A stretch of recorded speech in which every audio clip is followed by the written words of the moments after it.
In another video, we saw that regardless of tax rates, the federal government's tax revenue is a constant 18% of GDP. A possible criticism is that what really matters is the amount of money the government collects. Let's address this question. We'll start with the top marginal income tax rate.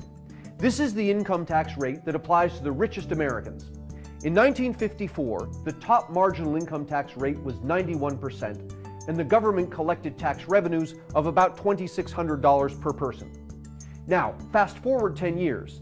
In 1964, the top income tax rate was 77%, and the government still collected about $2,600 per person in taxes in today's dollars. By 1984, the top income tax rate had fallen to 50%, but the government's tax revenues had risen to $5,700 per person in today's dollars. If we fill in all the years from 1954 to 2009, a pattern emerges. There are exceptions, but there's also a clear trend. Higher tax rates result in less tax revenue. Now, maybe it takes time for changes in tax rates to take effect. So let's compare the tax rate in the current year to tax revenues 1 year later. If we do this, we get the same negative relationship. When the top marginal income tax rate is high, 1 year later, tax revenues are low. When the top marginal income tax rate is low, 1 year later, tax revenues are high. If we look at the capital gains tax, a similar pattern emerges. The effect is the same with corporate taxes. There are two tax rates that don't follow the patterns we've seen so far. Let's look at these. The average marginal income tax rate is the federal income tax that applies to the average taxpayer. Over the past 50 years, changes in the average taxpayer's income tax rate have resulted in neither consistent increases nor consistent decreases in per capita tax revenues. These data suggest that the government neither gains nor loses tax revenue when it raises income tax rates on the average American taxpayer. Other exceptions are Social Security and Medicare tax rates. On average, an increase in these taxes does increase tax revenue per person.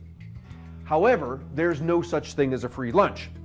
Increasing Social Security and Medicare tax rates makes it more expensive for firms to hire workers, and so firms hire fewer of them.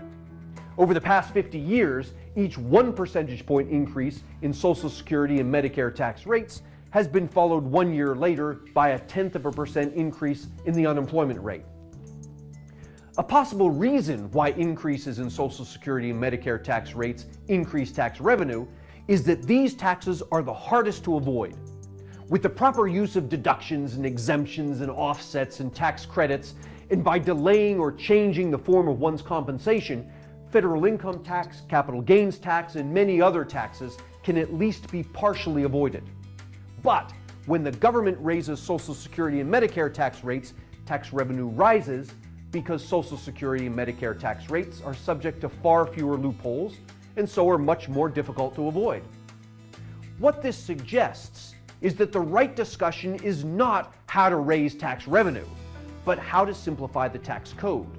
The simpler the tax code is, the less able people are to avoid taxes, and the less time and money people will spend attempting to avoid them. And the less time and money we spend trying to work around a complex tax code, the more time and money we will have available to put to more productive uses.